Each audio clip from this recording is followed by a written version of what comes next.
Friends ఈరోజు నేనైతే మీ ముందుకి మరో ఇంట్రెస్టింగ్ వీడియోని తీసుకొచ్చాను. ఫ్రెండ్స్ నార్మల్గా మన ఇంటర్నెట్ అనేది స్పీడ్గా ఉన్నా సరే మనము కొన్నిసార్లు బ్రౌజ్ చేస్తుంటే చాలా స్లోగా ఉంటుంది. అది మన ఇంటర్నెట్ ప్రాబ్లం అవ్వచ్చు, లేకపోతే బ్రౌజర్ ప్రాబ్లం కూడా అవ్వచ్చు.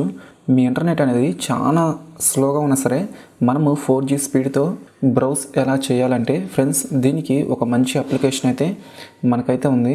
ఈ వీడియో కనుక మీకు నచ్చితే మీ ఫేస్బుక్ అండ్ మీ వాట్సాప్ గ్రూపుల్లో కూడా ఈ వీడియోని షేర్ చేస్తూనే ఉండండి. నేను వీడియో డిస్క్రిప్షన్లో యాప్ లింక్ ఇస్తాను, మీరు అక్కడ నుంచి డౌన్లోడ్ చేసుకోండి. డౌన్లోడ్ చేసుకున్న తర్వాత ఓపెన్ చేయండి. ఓపెన్ చేస్తే మీకు కూడా ఇలానే వస్తుంది. ఫ్రెండ్స్ ఇక్కడ మనకి కంటిన్యూ అని కింద ఉంటుంది. ఈ కంటిన్యూ అనే ఆప్షన్ మీద ట్యాప్ చేయండి. తర్వాత ఇక్కడ ఫస్ట్ ఆప్షన్ మీద క్లిక్ చేసి డన్ అనే ఆప్షన్ మీద ట్యాప్ చేయండి, సరిపోతుంది. ఫ్రెండ్స్ మనం యాప్ ఓపెన్ చేస్తే మీకు కూడా సేమ్ ఇలానే వస్తుంది. ఇక్కడ సెర్చ్ ఉందో దీని మీద ట్యాప్ చేయండి. దీని మీద ట్యాప్ చేసి ఇక్కడ మీరు ఏం టైప్ చేసినా సరే 100కి 100% 4G స్పీడ్తో అయితే ఇక్కడైతే రావడం జరుగుతుంది. సపోజ్ నేను ఇక్కడ మూవీస్ అని టైప్ చేస్తాను చూడండి. ఫ్రెండ్స్ అక్కడ చూడొచ్చు, నేను జస్ట్ మూవీ అని క్లిక్ చేయగానే ఎంత స్పీడ్గా ఉందంటే అంత స్పీడ్గా ఉంది.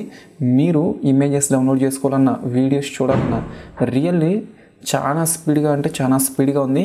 మీకు ఈ యాప్ అనేది చాలా బాగా యూజ్ అవుతుంది. ఈ వీడియో కనుక మీకు నచ్చితే లైక్ చేయండి. ఈ వీడియోని మీ ఫ్రెండ్స్ అండ్ మీ ఫ్యామిలీకి కూడా షేర్ చేయండి. Thank you.